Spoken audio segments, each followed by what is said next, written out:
everyone, and welcome to this session. So today we are going to start digital marketing. Now digital marketing is a very vast subject and I don't think that we will be able to complete it entirely in this video. So let's first discuss the agenda of the session. So first we will discuss about the whys and what. That is why we need to learn about digital marketing and what is digital marketing. Next, we will be discussing about the categories or the types or the subdivisions that we have under digital marketing. And lastly, we will discuss about how you can start with digital marketing. So let's start with the session. I know this question will actually arise in many of your minds, that why do we need to learn digital marketing? We are all engineers, right? We should be learning something like coding or software development or maybe web development or maybe about robotics. Then why are we suddenly learning about digital marketing? I know this question has come to your mind and I think it should. So let's take this instance. What do you mean by a website? No, I don't want that technical definition that website is a collection of web pages under a domain name that needs to be hosted on a web server. I know that. I don't need that answer. Let's frame the question like this. Why do we use a website? What will you say now? So website is basically a platform which allows you to market your talent or your services or your products to your customers. Let's take, for example, if you are a celebrity, you might want your fans and your followers to know about all the different, let's say, movies you have worked in, or maybe all the talents you have. So this is like a platform where you can communicate with your customers. So if we take the example of Amazon, it has its website, and on that website, it showcases all the products, all the services it can offer to his customers. So it establishes a communication platform between you and your customers. Okay, so it's the place where your customers can reach out to you and you also can reach out to them. You can tell your customers that these are the offers that I provide, or these are the talents I have, or these are the products that I want to sell. And customers can either, admire your talent, or they can buy the products that you offer, or maybe avail the services that you have for them. Okay? So it's basically like an online portfolio, right? So it's basically like an online portfolio where you can showcase your talents, your skills, your products, all the services that you have that you want to sell. Okay. So it's basically a platform where you market yourself or where you market your business. So now I hope you understand that why we are suddenly learning about digital marketing. Because even if you are a web developer and a client has approached you to create a website, let's say for his shopping company, you know that the end concern is basically marketing his company, his shop in the best way possible to his targeted customers so that he can generate sales, right? So it's a very good or it's a very effective strategy of marketing. Okay. Now that we have understood why do we need to learn about digital marketing, let's go to what is digital marketing. So the word digital marketing can be very effectively divided into two words, digital and marketing. Let's first see the marketing aspect in digital marketing. So what do you mean by marketing? Now Oxford says it's the action or the business of promoting and selling products or services, which includes market research and advertising.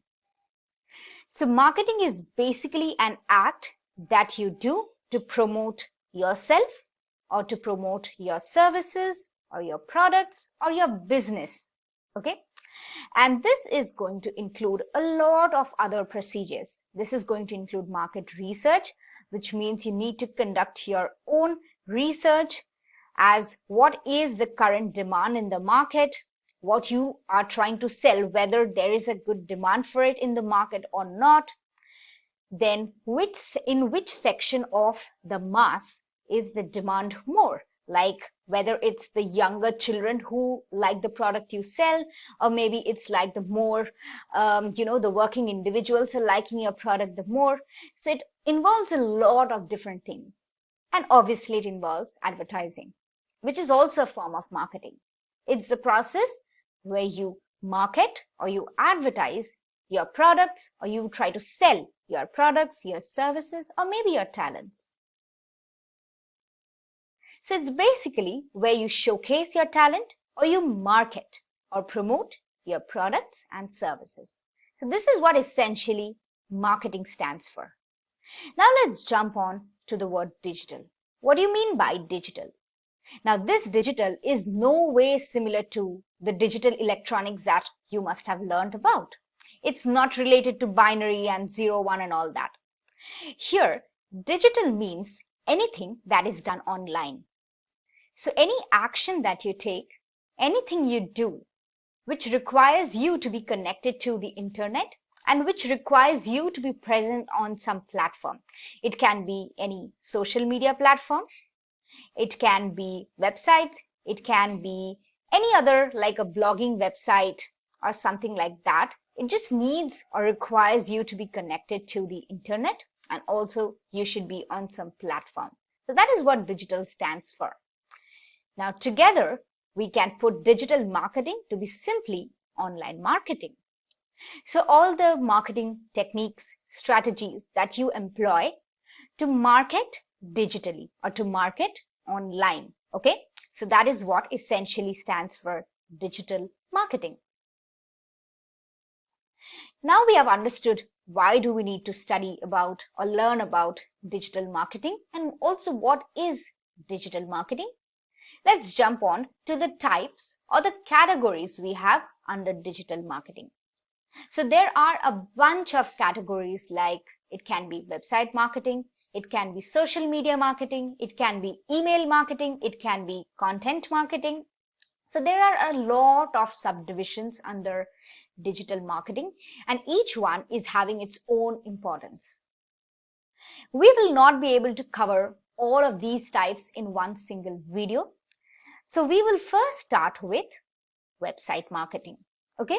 So we have already seen with the example that why do we need a website? I hope you all are clear with that point. Now, whenever we talk about website marketing, there is one thing that comes into play, and that is SEO. You must have heard about SEO. SEO stands for Search Engine Optimization. Now, what do you mean by that? Simply put, it's basically optimizing your website content or any other text content with respect to the search engine. Now, I hope you know what is a search engine. Search engines are basically softwares that are used to search on the web. So these are the softwares that actually help you to conduct searches on the web. Okay. Now, examples of search engines can be Google, it can be Yahoo, Bing, Baidu, etc. So SEO essentially can be put as optimizing your content, more specifically your text content with respect to the search engine. Okay. Now, why do we need to optimize the content with respect to our search engines? Why do we need to do that? Here we come to another very important topic, which is search engine indexing. What do you mean by that? Whenever a person will enter anything on the search bar in the search engine to search for something, the search engine will actually send crawlers, also known as spiders or bots, to index, or simply put, to search the web, and then it produces the search result.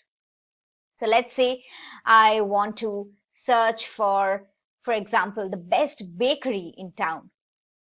So the search engine, let's say Google for instance, will send its crawlers or bots, also called spiders, to index the entire web, and then it will produce all those websites which have content related to our search term, also known as the search query, which is bakery for this instance. Okay.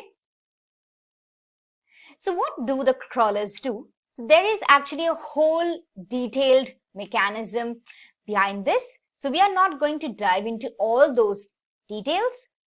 What we are concerned with is only that crawlers, they find a website and then they read the content. And then if they think that it is similar or it has something relevant to the search term or the search query, then it's going to produce that result on the result page. So here we come to another topic, which is search engine result page, also abbreviated as SERP. Now, what do you mean by SERP?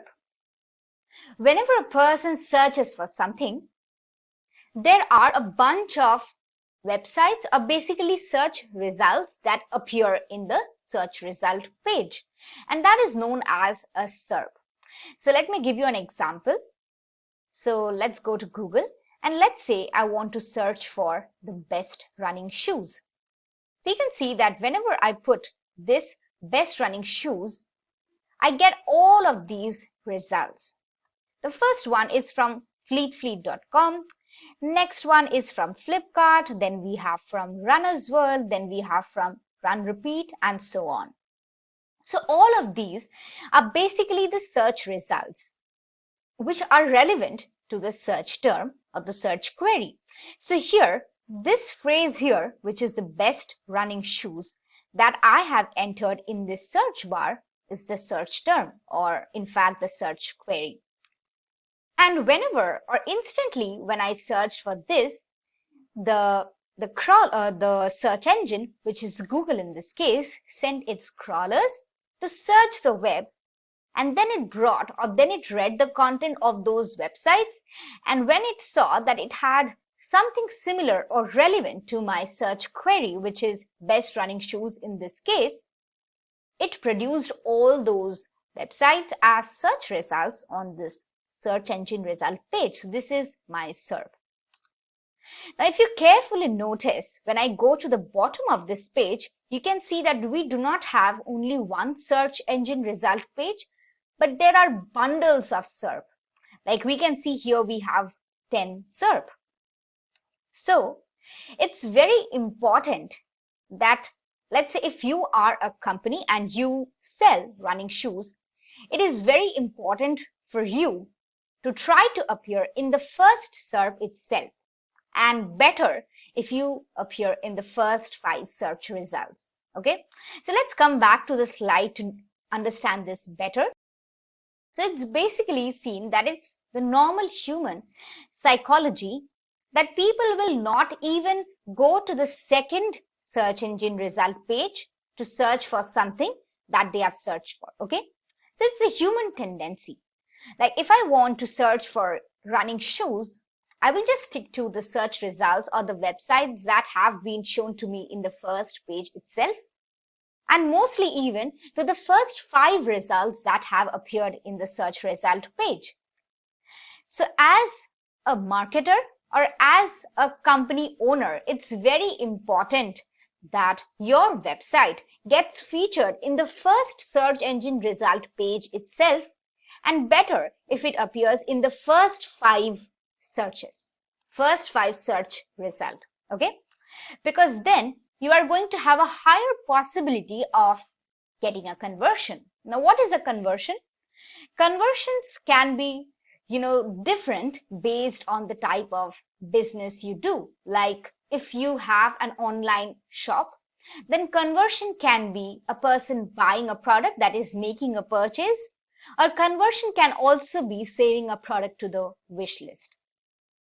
If you are a blogging platform, conversions can be, a person clicking to read the entire blog, or maybe agreeing to sign up to your newsletter. Okay. So higher you appear in the SERP, better is the conversion. Okay. Now again, we come back to the topic of crawlers.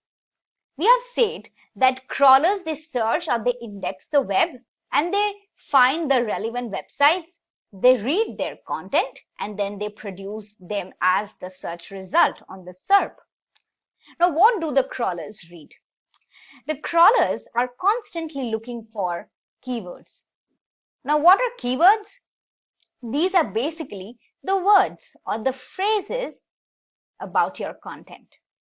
So when I search for the best running shoes, this entire phrase is my search query. And in that, running can be my keyword, shoes can be a keyword, and also running shoes together can be a keyword. So these are basically the words or the phrases that are related to the search query. Okay. Now, why do you need keywords? So let's take this example. Let's say I own a sweet shop, okay, and a random person searches for sugar-free sweets on a particular search engine. Then I will obviously want my website to appear in the SERP in order to get a conversion. Because when a person searches for sugar-free sweets, and if I own a sweet shop and I have my website, then there is a high chance or there is a high possibility of that person ending up buying a sweet, and that too from my shop itself. So I would definitely want my website to appear on the SERP in order to get or in order to make a sale. Okay. So here, sweets can be my keyword, or sugar-free sweets can be a phrase which can also be a keyword. So whenever I will be creating the text content of my website, I will be creating it in such a way that I use such keywords in my website content as often as possible. Okay. So when I will be writing the titles or the main headings of my website, when we will be writing the description, the about section and everything, I will try to include as much keywords as possible. Okay. Now there are a bunch of keyword finding tools that are available online. And also there are a bunch of SEO checker tools that are available online that help you to analyze that whether your website or the content of your website is actually search engine optimized or not. We will be looking at all those tools in that section where we will be discussing how you yourself can digitally market your business. Okay. So I hope you have understood from this example that why keywords are so important.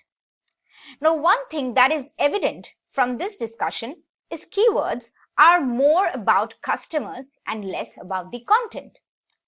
It's true that while writing the content of your website, you should include as much keywords as possible, but also the end idea or the end motive of using a keyword is basically looking at the customers. We want more customers, and in fact, we want more targeted customers to come to our website in order to make, in order for a conversion. We want conversions to happen on our website, okay? And for that, we want targeted customers to come in, right? And for that, we need to use keywords. Why do we need targeted customers? Targeted customers are basically those people or those customers who are actually visiting your website with the target of actually buying something or, taking some action on your website. So if I own a sweet shop, I will want such customers to come to my website who actually want to buy a sweet rather than some person who wants to buy, let's say, a dress or a shoe. I don't want those kind of customers to come in my website because the possibility of making a sale or possibility of a conversion in the case of non-targeted customers is much less than what we have in case of targeted customers. Okay. So now I hope you have understood why targeted customers are so important. So now we come to the types of keywords. So keywords can be broadly classified as long tail keywords and short tail keywords. Let's try to understand both using examples. Let's say a person searches for Barfi. Okay, so he just enters this word Barfi into the search bar of the search engine, and then the crawlers, they do their job, and then he sees the relevant websites on the search engine result page. Okay, and let's say another person searches for this entire phrase that says Kaju Barfi with silver coating and real cashew chunks. Okay, so this is also a search query, but it's like a longer version. Okay, so as you can see from here that short tail keywords actually have a short tail, which means they are short. So precisely, they are just of one word, or they can be at max 2 words. Whereas long tail keywords, they are longer. Okay, they have a long tail, which means they have multiple words, and most of the times they are like a long phrase, or even they can be a sentence. Like in this case, we saw this was a long tail keyword, but Barfi simply is a short tail keyword. Now let's see the comparison between a short tail keyword and a long tail keyword.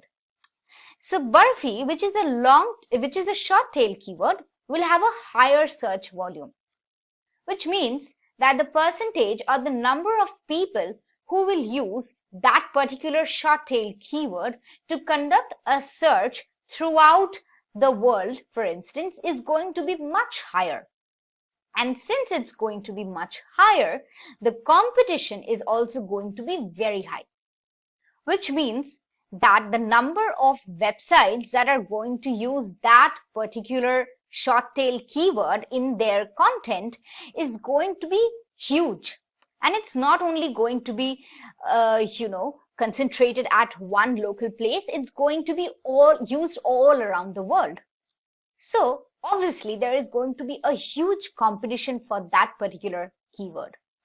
And then the probability of your website appearing in the first page of the SERP, and that too in the first 5 search results itself, is going to be almost impossible, right? But in case of long tail keywords, like here what we have, it has a very low search volume as compared to the short tail keywords, because something so specific or something so direct will be searched by very few people, right? Because there can be people who are searching for some other kind of Barfi, so it's going to be a different keyword altogether. And this is going to be like only to the people who are searching for Kaju Barfis with silver coating and real cashew chunks. Okay, so it's going to have a very low search volume, and therefore it's going to have a comparatively lower competition. Okay, so only those businesses or only those sweet shops who actually sell Kaju Barfis with a silver coating and real cashew chunks will be using this keyword in their website content. And therefore, every time a person searches for something like this, there is a high chance that your website will appear in the first page, or let's say in the second page of the SERP, and that too if in the first page within the first 5 search results. Okay, so there is a higher possibility to appear in the first, or let's say in the second SERP, right? So there is also one more advantage of using long tail keywords.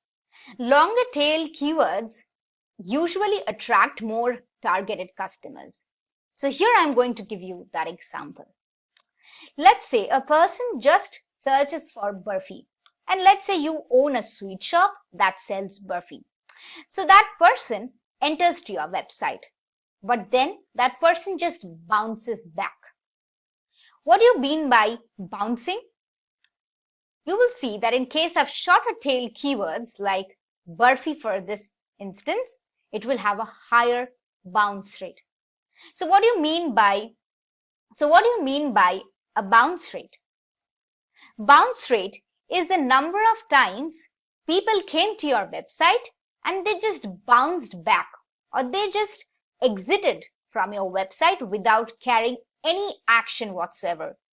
They did not click on any link, they did not click on any button, they did not visit any other page from your home page or from the landing page, and they just bounced back from your home page without interacting with your website in any form. So that is what you call a bounce rate.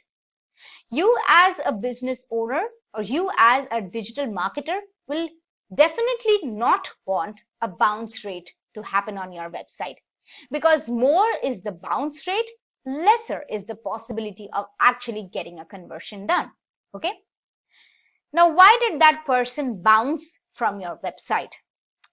It appears that the person was not looking for the Kaju Barfi or the sweet Barfi that we have, but he was actually looking for the movie Barfi. Now, this is the problem that happens with short tail keywords. Since they are very short, most of the times they are very less direct, or they are very less specific. Okay. So Barfi can essentially be a sweet Barfi, or it can also be about the movie that was released. Okay.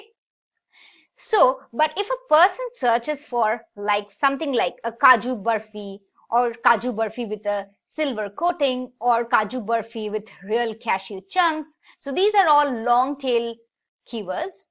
So in that case, when a person is searching for Kaju Barfi with silver coating, he is obviously looking for buying a Barfi that is made up of real cashew, and he is not looking for the movie for sure.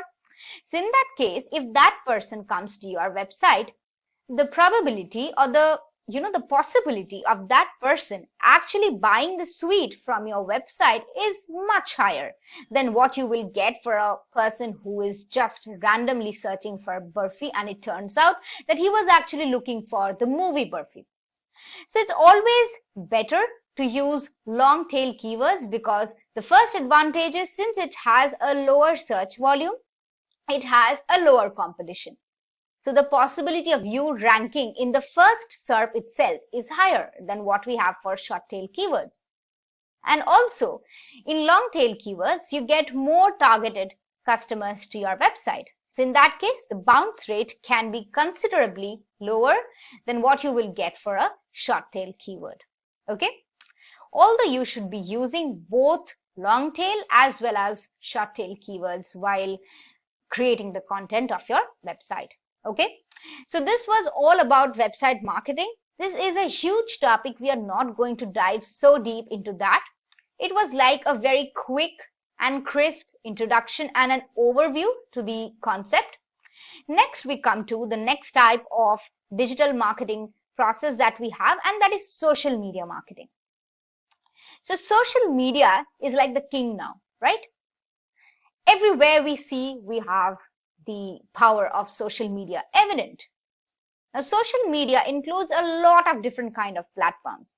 It can be Instagram, it can be Facebook, it can be YouTube, it can be what else? It can be Twitter. It can be so many different kinds of social medias that each and every people use. Now, why is it important to market your business or market your talent on social media? So as I just said, social media is the king right now, and everywhere you will find the power of social media.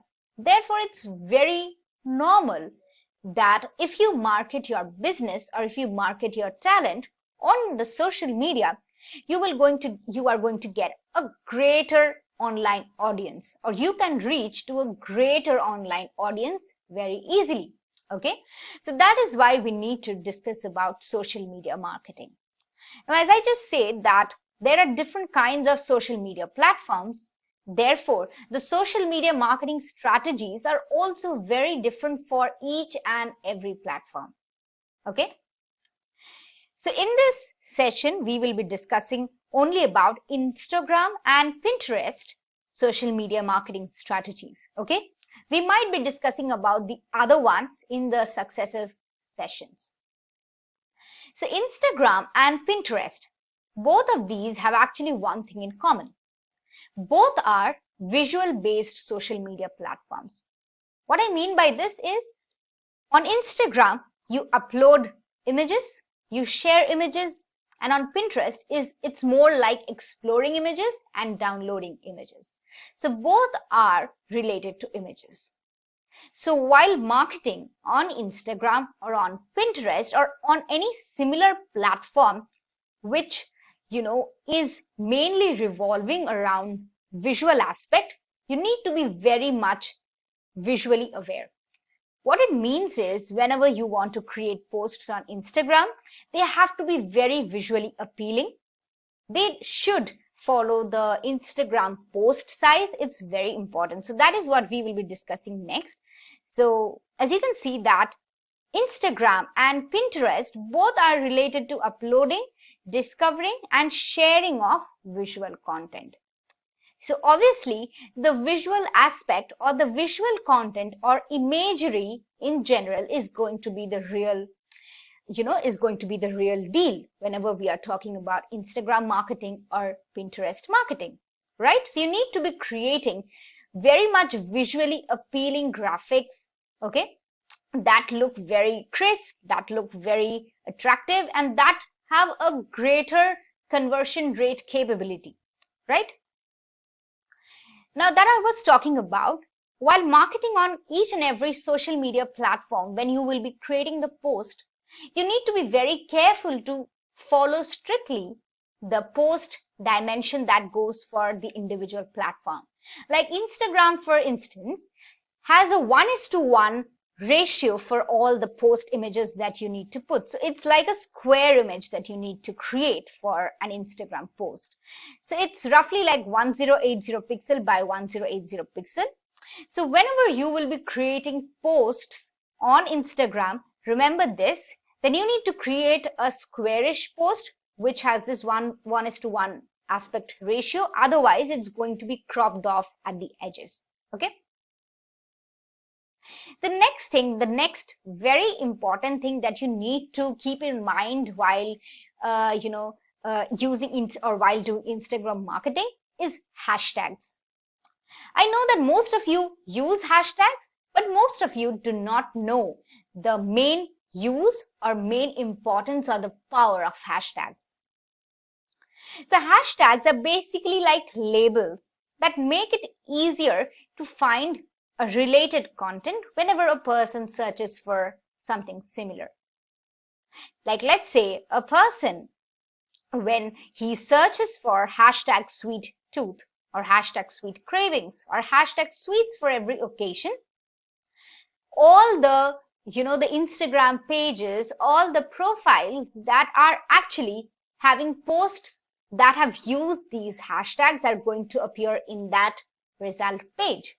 So if you have a sweet shop business and on your Instagram profile you're really using these kind of hashtags, there is a high chance that your page or your profile will appear on that search page. So when a person is actually searching for something like hashtag sweet tooth, he is maybe wanting to find the best sweet shop on Instagram so that he can, let's say, order some sweets for the upcoming festival. So there you see the high chance of getting a conversion done and making your sales. So that is what we want, right? So you need to use hashtags very carefully and do your hashtag research while doing your Instagram marketing.